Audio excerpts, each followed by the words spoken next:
السلام عليكم ورحمة الله وبركاته.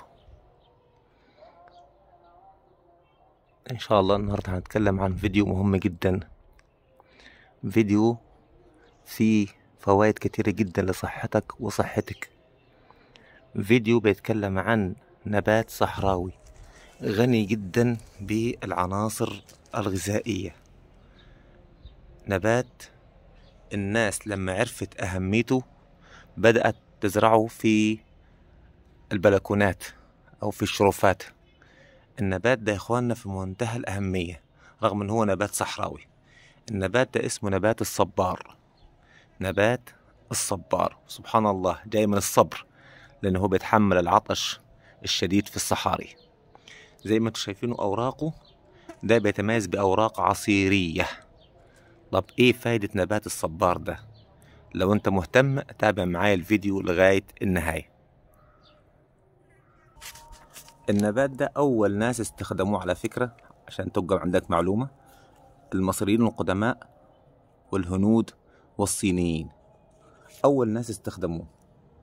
طيب تعالوا نعرف النهاردة إن شاء الله إيه الفوائد الصحية والتجميلية وإزاي أنا أستخدم نبات الصبار.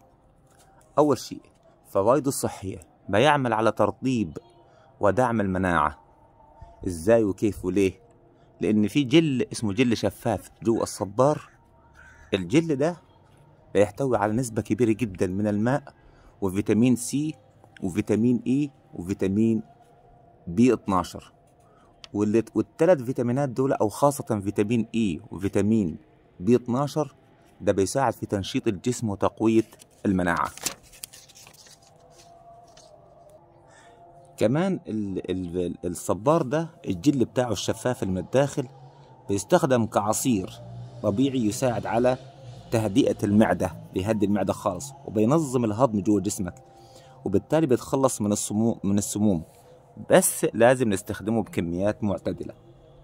في بعض الدراسات أثبتت أن الصبار ممكن يساهم في تنظيم مستوى سكر الدم، وخاصة السكر من النوع الثاني، وخاصة السكر من النوع الثاني. ليه؟ لأن ده بيحفز الخلايا على امتصاص الأنسولين. السكر اللي من النوع الثاني الصبار لما تاخد عصير الصبار ده بينشط الخلايا ويخليها تستجيب للأنسولين، وخاصة بنقول مرة تانية السكر من النوع الثاني. طبعا ده بعد استشارة الطبيب. طيب تعالوا بقى نشوف دوره في التئام الجروح. لما يكون عندك جرح بسيط أو حرق بسيط حاول تستخدم معاه الجل بتاع الصبار، لأن جل الصبار ده بيعمل على ليونة الجلد وبيساعد على تجديد الخلايا وبيقلل الالتهابات بتاعة الجلد أو بتاعة الحروق. طيب تعالوا نشوف بقى ترطيب عميق وتفتيح طبيعي. النهاردة كتير جدا وخاصة البنات والسيدات بيستخدموا كريمات، والكريمات كلها صناعية.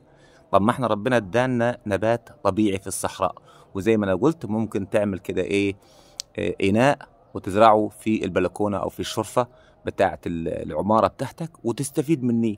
هتاخد الجل ده وتدهن بيه البشرة كلها، تدهن وخاصة تحت مناطق العينين. سبحان الله بيخلي الجلد كله لون واحد، وفي نفس الوقت بيؤدي إلى ترطيب عميق للجلد، وبيؤدي إلى تقليل التجاعيد داخل الجلد. ده في نفس الوقت كمان بيعمل بيشيل الهالات السوداء اللي تحت العين. لما تستخدم الجل كده نص ساعة أو ربع ساعة قبل النوم وبعد كده تشطف وشك أو تغسل وشك، هيساعد على إزالة الهالات السوداء اللي تحت العين. دي كلها فوائد لنبات الصبار. كمان بالنسبة لمكافحة التجاعيد زي ما احنا قلنا وحب الشباب، ليه؟ لأن في خصائص زي ما احنا قلنا فيتامين بي 12 وفيتامين اي، وخاصة فيتامين اي ده بيقتل البكتيريا التي تعمل على تنشيط حب الشباب، بتعمل على قتل البكتيريا التي تساعد على تنشيط حب الشباب. بالنسبة للشعر بقى فوائده عظيمة جدا، لأنه بيعمل على ترطيب وتغذية فروة الشعر.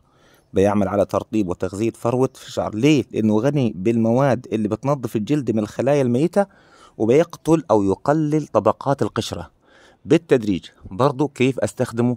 انك انت بتحط الجل بتاع الصبار ده على شعرك وتدعك الفروة تماما بمرة واثنين وثلاثة واربعة لغاية ما الجلد بتاع الرأس يتشرب الجل بتاع الصبار. بعد ما يتشربوا بنص ساعة اشطف، سبحان الله هتلاقي ليه بريق جميل جدا جدا الشعر ده. كمان لو ضفت ليه زيت طبيعي زي زيت الزيتون او زيت جوز الهند، لو حطيت الاتنين على بعض هتلاقي مفعول كبير جدا ليهم.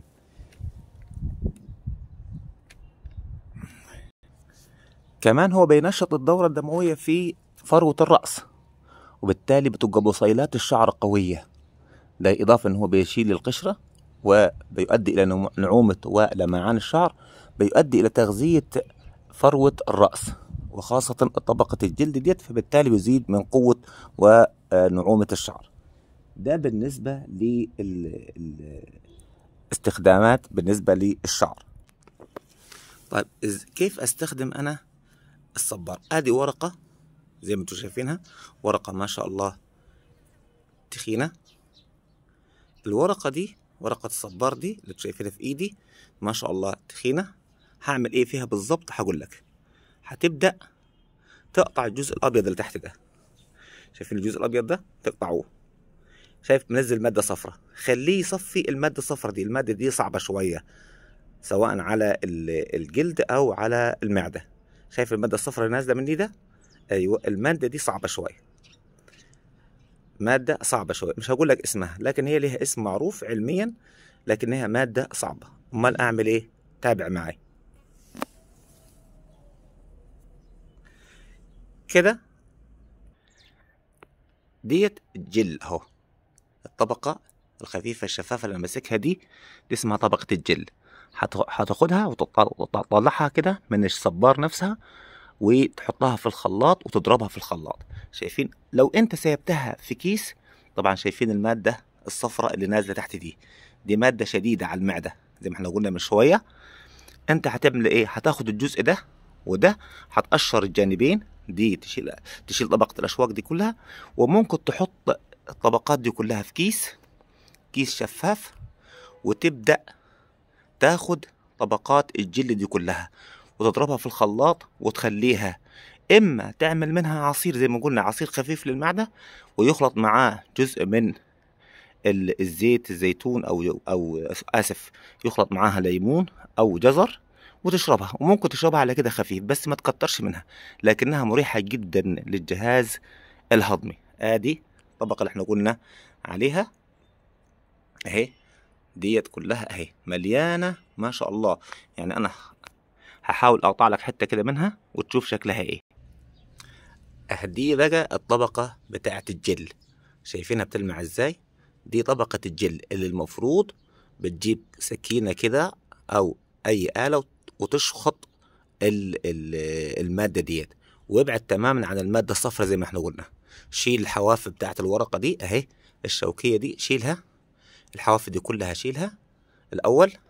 بعد كده ابدأ شيل القشرة اللي فوق وشيل القشرة اللي من تحت، هيظهر معاك الجزء الشفاف ده. الشفاف ده كله هتاخده في كيس وتحتفظ بيه وتعمل منه احلى دهان شعر واحلى ماسك للوجه. لو الفيديو عجبك شاركه وتابعنا في القناة واضغط لايك واعمل اشتراك في القناة حتى يصلك كل اسبوع وصفة جديدة تفيد صحتك. سلام الله عليكم ورحمته وبركاته.